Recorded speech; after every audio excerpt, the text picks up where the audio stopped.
Welcome to the next edition of AmiSights. I'm Ami Kassar, your host, and what a treat I have for you today. I've got two queens with me. Ready? I've got my co-host Lynn Ozer, aka SBA Queen, and I've got my dear friend Deb Gabor, aka Branding Queen. And so now we've got the SBA Queen and the Branding Queen, and I'm in the middle, and I'm not sure I'm going to get a word in, but that's okay. Welcome to the show. Deb has been a friend for many years, a deep expert in branding, and a special focus these days all about how building personal branding, I might get this wrong, and really I can tell you right now, you're already getting it wrong. That's not a surprise. Deb, what are we talking about today? We're going to talk about authority, which authority is sort of like the idea of personal branding on steroids. But I want to talk about authority and how it's different than personal branding, and also how to create authority, establish a footprint of authority, why it's important, and then most important, how to monetize that authority. So those are the things that I want to talk about. Oh, it sounds all good to us. Yeah. Deb sent the agenda for us. We love it. Deb, why don't we start before we dig into all that interesting stuff and tell us about you? All right. Well, I like to tell people that I'm in the business of creating the condition that I call irrational loyalty. And irrational loyalty is when people are so indelibly bonded to a brand, they feel like they were cheating on it if they were to choose an alternative. It's how I feel about my iPhone and all of my other thingies. To the point that if somebody texts me and I see one of those green Android text bubbles, it makes me twitchy, right? And that's where all the margin is. That's where all the growth is. Irrational loyalty, we recently did a study and we looked at the 50 most valuable global brands in the world, and we compared brands against each other in the same categories. And here's what we learned. Brands that create that condition of irrational loyalty, they scale more rapidly, more profitably, more focused. But the most important thing is that they earn on average, and this is just a mean, they earn on average 40% more revenue than companies that don't. So brands that create that condition where people are so bonded to the brand that the brand is irreplaceable to them, that it's absolutely indispensable and it's part of who they are. Those brands just are bigger brands, bigger companies, and those brands are worth more. So this is a very important concept. It doesn't matter whether you're a ginormous brand like Apple, Amazon, Microsoft, one of those kinds of brands, or you're a mid-sized business or even a small business. And it doesn't matter if you serve consumers or other businesses, you're a high-end brand, you're a low-end brand, that condition of irrational loyalty exists for everyone. So that's about me. Yeah. Okay, but let's go. We're going to peel back the onion just a little bit on you, Deb Gabor, before we dig into that. Oh, boy. How did you get into all this stuff? How did you figure it out? Why does it make you tick? Why do you like it? Tell us your story. Come on. Okay, so my story is really interesting. I basically grew up in a completely brandless existence. Maybe my story is a little bit similar to yours. I'm first generation born American. My parents are from Hungary. My grandparents and parents, Holocaust survivors, also survivors of the Hungarian Revolution, refugees, came to the United States in the late 1950s, basically with nothing but the clothes on their back, right? And they were sort of pull yourself up by your bootstraps kind of people, got to work, rolled up their sleeves, did not just the best they could, but whatever it took.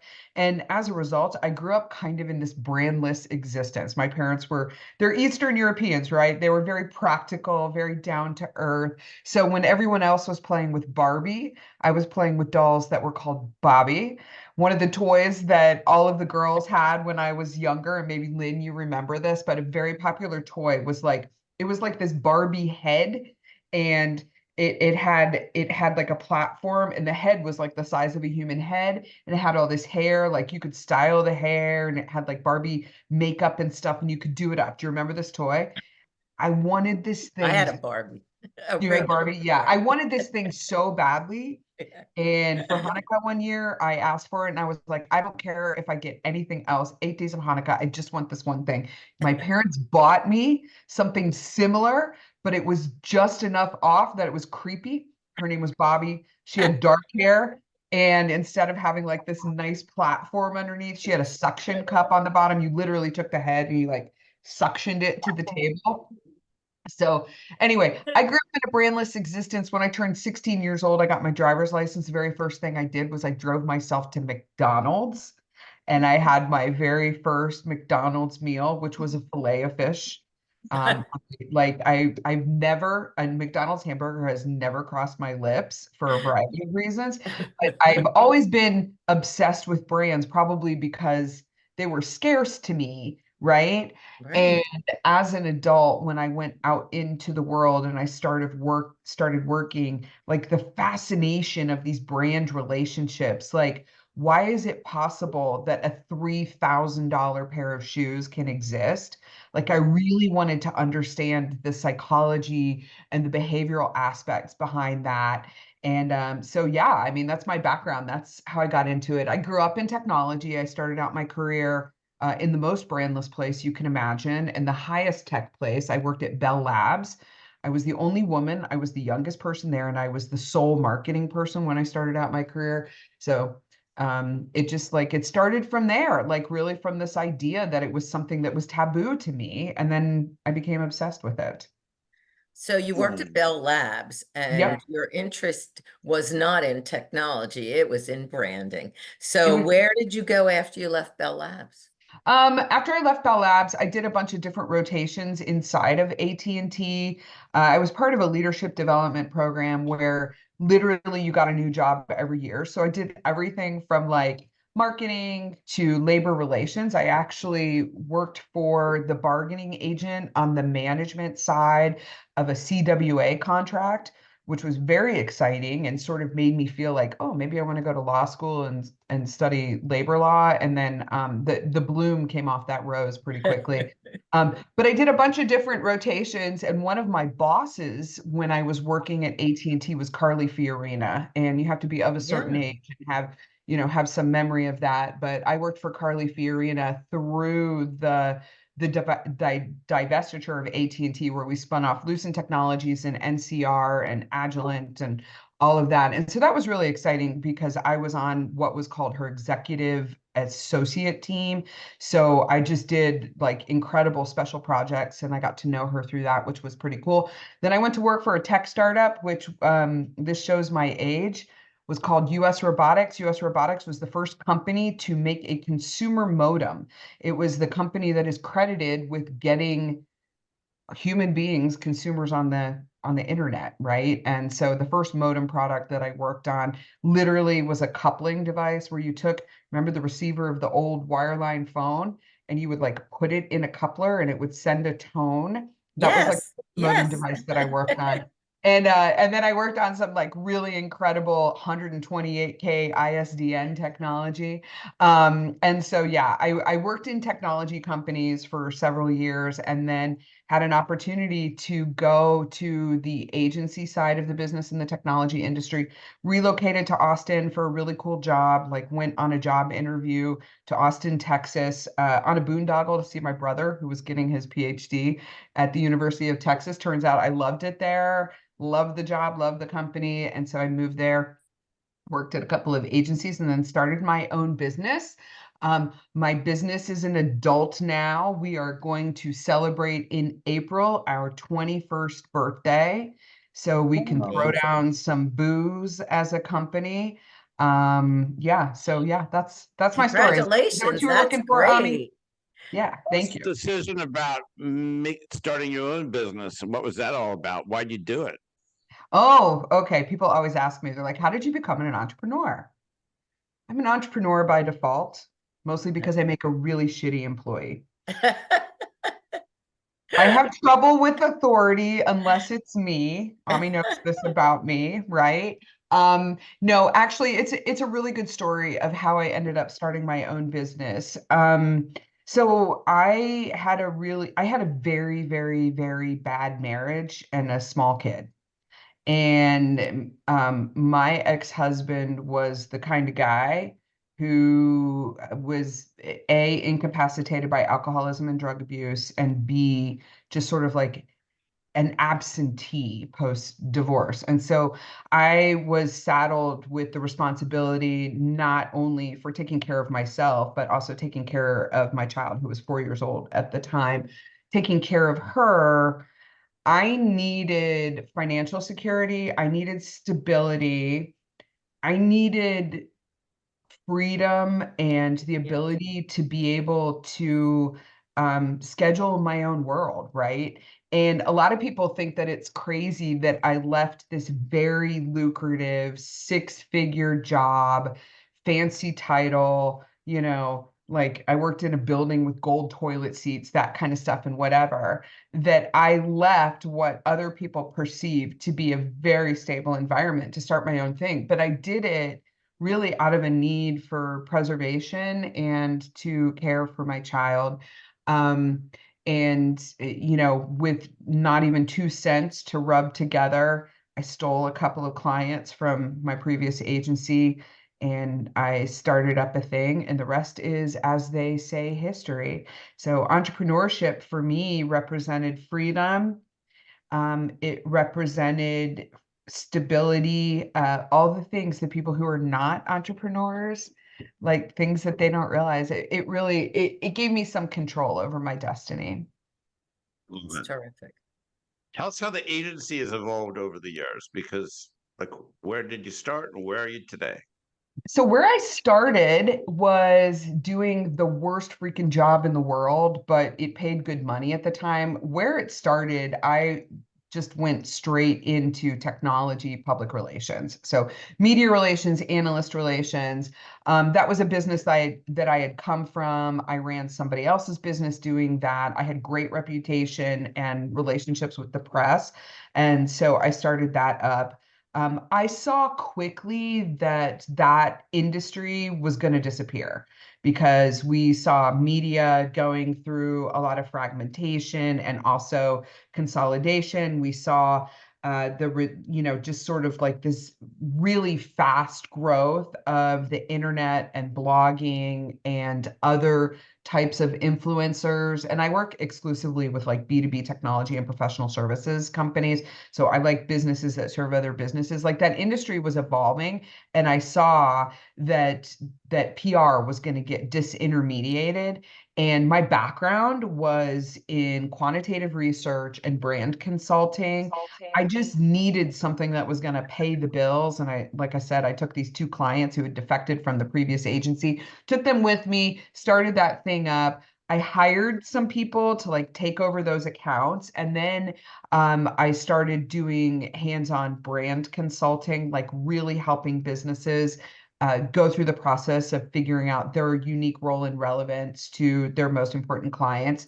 And there very quickly was like a huge need for what I was doing. So I spun off all the PR stuff, and just the people who I had hired who were doing that stuff, I gave them those clients. I had like built enough revenue that I was able to like focus on where my passion was and frankly my zone of genius. And so over the years, really we've gone through some interesting iterations. Services businesses, I like seem to reinvent themselves over and over again. And started out doing technology PR. Then I was doing almost like fractional chief marketing officer work, where one of my first assignments in branding was at a consumer packaged goods company where I filled in for their head of marketing while she was on an extended maternity leave. And her goal for my presence there was to train all of what were product managers, turn them into brand managers and turn them from a product focused company to a brand focused company. I did some of that for a while. And then I started picking up more clients who like wanted that hands-on brand consulting. So we became a brand consulting agency with a research focus, with like a very, very sort of like strategy, research-led branding kind of thing. There was a time, like over the pandemic, my company got really big and we brought digital marketing in-house. We brought a bunch of creative in-house. Turns out like those are commoditized businesses.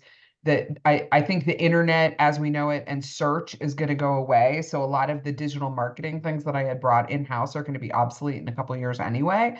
So we are focused now exclusively on deep, deep, deep insights-led brand consulting, like coming in and transforming brand positioning and helping organizations with their go-to-market strategy. So almost going back to the core of what we did.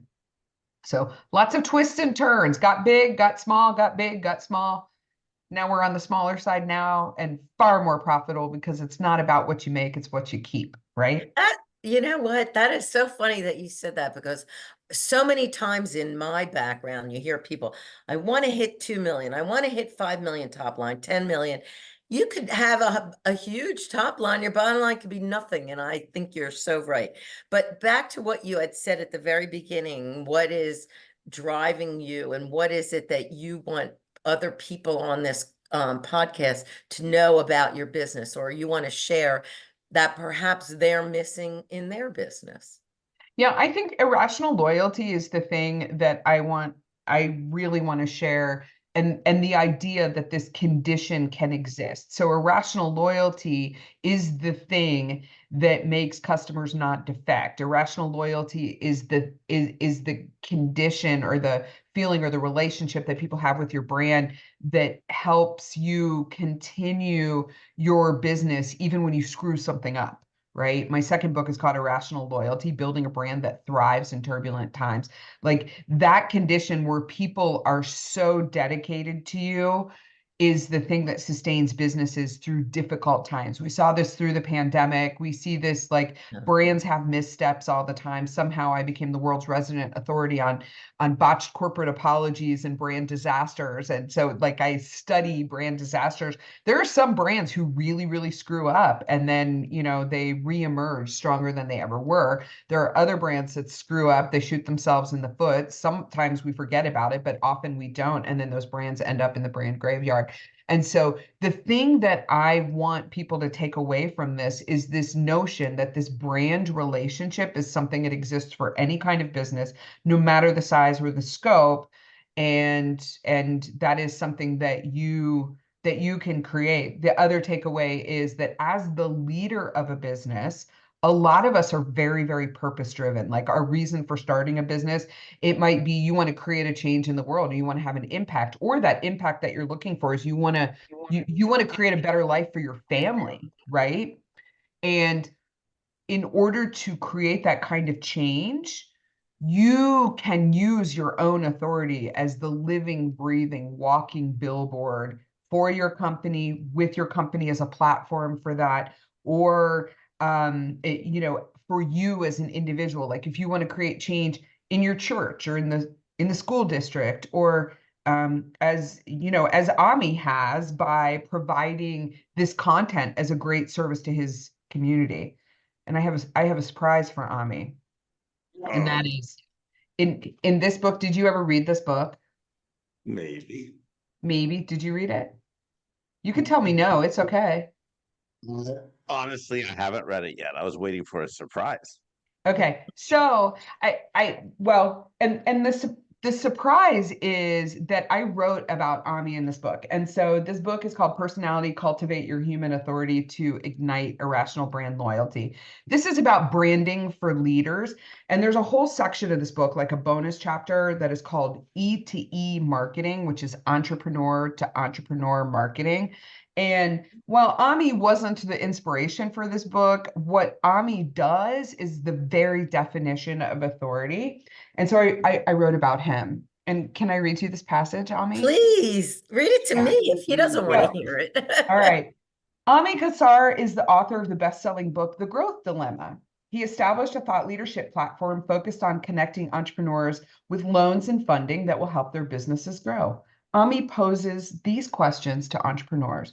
What if I gave you $1 million and you could only invest in your business? How would you use the money? In which part of your business would you invest? After getting entrepreneurs to contemplate how an investment could help their businesses, Ami shows them how and where they can get the capital via SBA loans and other sources. When the pandemic hit, the government began offering PPP loans and economic injury disaster loans, the EIDL. And because Ami had built a good deal of authority in the field of small business loans, folks came running to him for advice. Do you remember this? Of course, there was no money in PPP loans, which were available through banks at only 1% interest. The EIDLs, meanwhile, were offered directly from the SBA. There was simply no way for an independent loan advisor to make any money from either of these two programs. Ami didn't stand to make a single cent. But he lent his expertise to others in their time of need. He knew that entrepreneurs were nervous and confused at that time, and they needed his steady leadership to guide them through the latest information on both programs. Every single day, Ami reported the latest news to his growing audience. When the government would release a new set of guidelines or program rules, Ami would stay up all night studying the documents so he could summarize and interpret the information to entrepreneurs all over the country the very next day. He became the center of an entrepreneurial community's PPP and EIDL universe, and he still had no money to make from his advice. But he knew he was cultivating and engaging a community, and he knew it was a good thing. He even reached a point where his community was growing so rapidly that he had to migrate to a different platform on a third-party application. He created a membership community where he could post updates and the members could comment and interact with each other. In one of the scariest times for small business, that community became vital to a growing number of entrepreneurs. Before long, Inc. magazine recognized how important that community was and invited Ami, along with his entire membership, to move to the Inc.com platform. When Ami moved over to a platform with a much broader reach, his advice began to connect with a whole new audience of entrepreneurs. He became a household name with a larger population. Now that post-pandemic business is easing back towards a new normal, Ami is once again returning to his loan advising business. But now, because of the authority he's built by helping other entrepreneurs, the demand for his services has skyrocketed. He's hired new team members. He's built new assets. He's written a new book. He's moved into a nicer, newer office. And it was all made possible by entrepreneur to entrepreneur marketing. Wow. That's beautiful tribute. I Ami, convinced you the must be SBA blushing. queen to join my team. But Lynn, Yeah. let's dig into that a little bit. Can we dig into that a little bit? Absolutely. Yes. What do you think of the word servant leadership, Deb? What's that? What do you think of the word servant leadership? Servant leadership very much is about creating authority. Like authority and servant leadership are indelibly linked, right? So servant leadership and authority, as I define authority, are basically the same thing. It means serving people and giving to them without any expectation of anything in return. It means doing it from an authentic, sincere place in your heart with the idea that all you want to do is help other people. So at the beginning of the pandemic, I was working on another book, and that book was all about AI. It was called Why AI Can't Solve AI's Marketing Problem. I had two panels, unheard of, two panels at South by Southwest to talk about this topic. And I was really excited to introduce this new content. Well, we know South by Southwest was one of the first things to get canceled in 2020. And then my entire speaking platform was taken away from me, like it was taken away from Ami, right? And then I was faced with this notion of going back to work, so to speak. So I show up at my company on Zoom and I was like, guys, I'm here. And they were like, get out, get out, get out, Deb Gabor. We don't want you here. We've worked too hard to create a business that runs without you. Do not come back here. And I was like, what am I going to use my time doing? So I really thought about it. I was like, what do people need? What do people need? And Ami and I both did this, which was, I said, I have expertise that's going to help people navigate through this very difficult time. And that specific expertise really was helping them connect with their audiences, connect with their customers during a time where they couldn't be with them. In some cases, people were locking down budgets. They were, it just, the world of marketing changed in an instant. And I thought, I can help people without asking for anything in return. And so I went to the internet. We had a series before Ami had Aminars or whatever. I had Debinars, right? Are you going there? Are we? Yeah. Yeah. So we were doing this and I wasn't looking for anything in return. And what was very surprising about that experience was like 6 months down the road, people weren't coming to my company for B2B technology and professional services, like strategy, research, and marketing services. People were leaning forward and telling me what they wanted from me, which was they wanted to learn how to become me. They wanted to learn how to become me. They wanted to learn how to become Ami. They wanted to learn how to become people who could cultivate community through giving, right?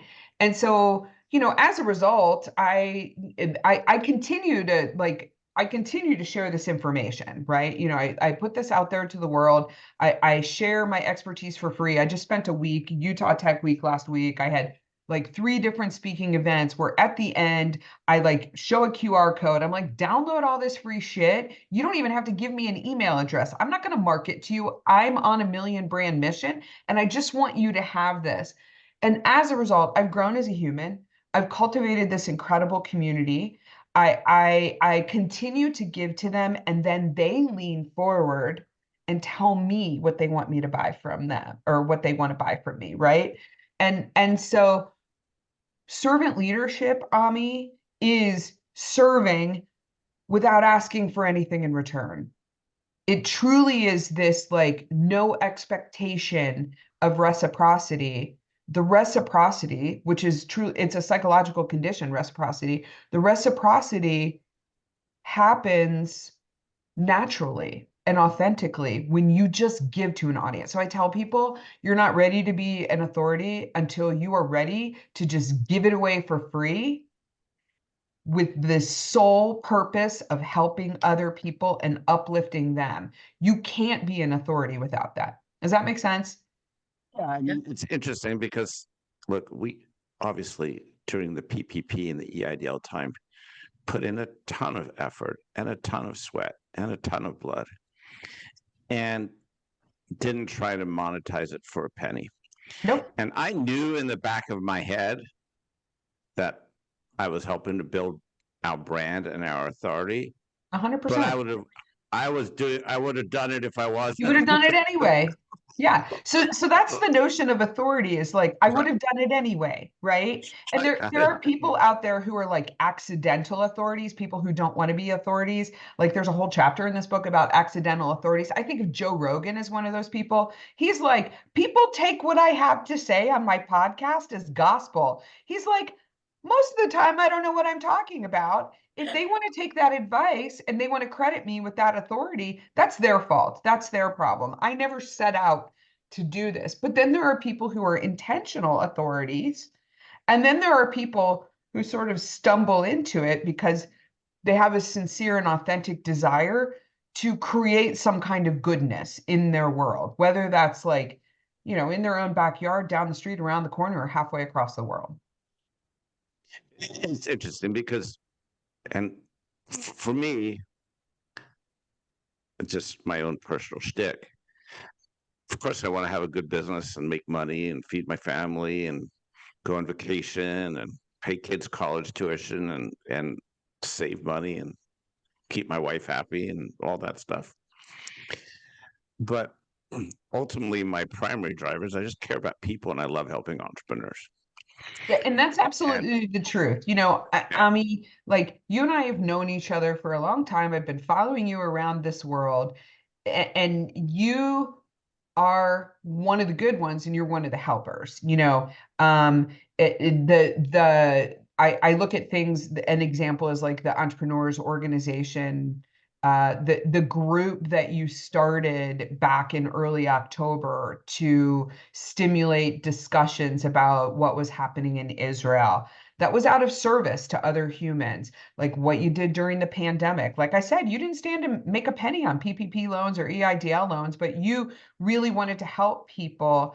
And that's a sincere, authentic form of authority. I know your business has bloomed and continues to grow and continues to be successful. That footprint of authority, which may or may not be directly related to your business, it is part of that. People are attracted to you. You are the walking, living, breathing billboard for your brand, right? And there's a very strong attraction. Your brand is a magnet, right? And it's designed to attract to you people who share your values and beliefs, right? It's a very I human was, relationship. and I appreciate that, and I'll try stop blushing for a minute. But I also think I'm really lucky because I stumbled upon, or I decided, or maybe it wasn't an accident, a business that was really driven around my passion and my values, where I could do these things. Mhm. So I don't know if I would have survived if I started a business. I mean, building a bit brutal, difficult. Um, I don't know if I would have survived starting a business manufacturing shoelaces or widgets or something. Yeah, I always say It like I would have sucked in the brewery business, or if I were, if I were making clothing or something like that. I mean, you know, I have the business I have because it ignites my passion around brands, right? And that is part of authority, is having something that you are compelled to share and compelled to do. And you know that other people will benefit as a result of it. There are many, many CEOs out there in the world who are not authorities. Like if I ask you right now, who's the founder of Salesforce? Mark Benioff, top of mind. Who's the founder of Zoho? Nobody knows, right? Who's the founder of Tesla? Elon Musk. Who's the founder? Who's the founder of Toyota? Nobody knows, right? There are lots of people out there walking around this world who are not using their company or their brand awareness as a platform or something that builds the footprint of authority because they're not driven to do it. People like Benioff and Salesforce, he's actually trying to stimulate change. He's not just trying to sell sales CRM software and marketing cloud. He's trying to create a difference in the way that people work and relate to each other and to customers and relationships and things like that. Not everyone wants to be an authority. Not everybody has what it takes to be an authority. And you can look across different industries and you can see where people have consciously or unconsciously chosen to like use their platform of awareness, their company, their reach, and things like that to create change in the world. And in some cases, the company creates that platform and the individual person steps forward. But not everybody wants to be an authority. Not everybody can be an authority, right? Some people are naturally an authority. I was looking for the passage in this book where I talk about, when are you ready to be an authority? And basically what it says is, first of all, you have to have something that you're compelled to share. Secondly, you have to want to share that from a place that is really just about helping other people. Thirdly, you can let shit roll off your back because you're willing to invite the slings and arrows of critics, right? And then like the next 5 things on the list is you are willing to give, and just like give things away for free, right? And so you're an example of that. That's what I've been doing. I've been doing it for years. It monetizes. It brings people to my company. It sells books. It hires me for speaking engagements. I have online courses and master classes and coaching and all of that kind of stuff and whatever. But I couldn't just put all that stuff out to the world without already having a footprint of authority and a reason for people to want to come to me. I think Fascinating. people to realize that this isn't for everybody, Mm-mm. right? And I Right. think we make that mistake. I see it a lot even in forums or in EO or different thing where people say, well, that worked for somebody, so it's got to work for my business, or No. that business used that vendor, so I need to use that vendor. Mm-hmm. Everyone's in a lane. I think there are some businesses or types of businesses where this authority marketing is spot on, and Mm-hmm. the CEO or the founder or the owner can really use the platform to leverage that. Yep. I'm very fortunate to have found a business that I can do that. I don't Mm-hmm. know if I would want to be in my own business if I couldn't do that, but that's me and my own DNA. Yep. But that doesn't mean that someone couldn't build a highly successful shoe business that doesn't have authority marketing, and that's okay. Well, I mean, here's a very highly successful shoe business. Nike, Phil Knight, the founder of Nike, has established a really solid platform of authority. Not because he wanted to be an authority, but he earned authority from creating this like incredible global brand, right? So it works in both directions. So here's what I would say. People often come to me and they ask me, they're like, oh, there's some kind of dust up going on right now out there, a social issue, a political issue, some kind of controversial thing. I feel like I need to say something. I I never tell them yes or no. What we do is go through a process and try to understand A, who is your ideal customer? Like who is the human being who is most highly predictive of your success? What are their expectations of you as an individual? What are their expectations of you as a brand? Do you really need to have a dog in this hunt? B, is this important to you as a human being? And how much do you want to use the platform of your company and its customers and its investors, its partners, its community, its employees to take a stand on that, right? You have to kind of go through this process. And I tell people all the time, just because you can doesn't mean you should, right?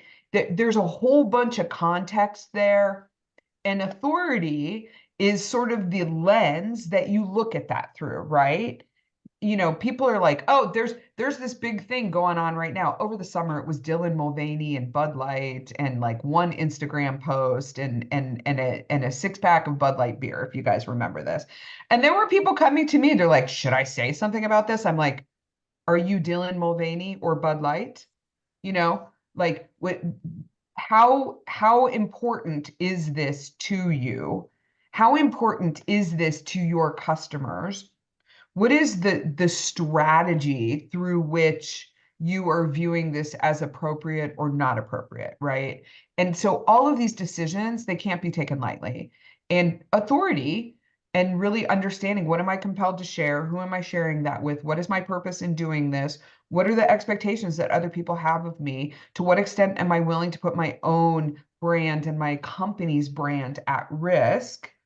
Like, what are the potential rewards? Like, Ami's a very outspoken person, and Ami, it is 100% on brand for you to take a stand on a lot of social issues. I've come to expect that from you, but I'm very aligned with your values and beliefs, right? Because your brand attracts people who are purpose mission driven, and people who inside themselves are very principled and have very strong values and beliefs, and probably have a strong sense of social justice, right?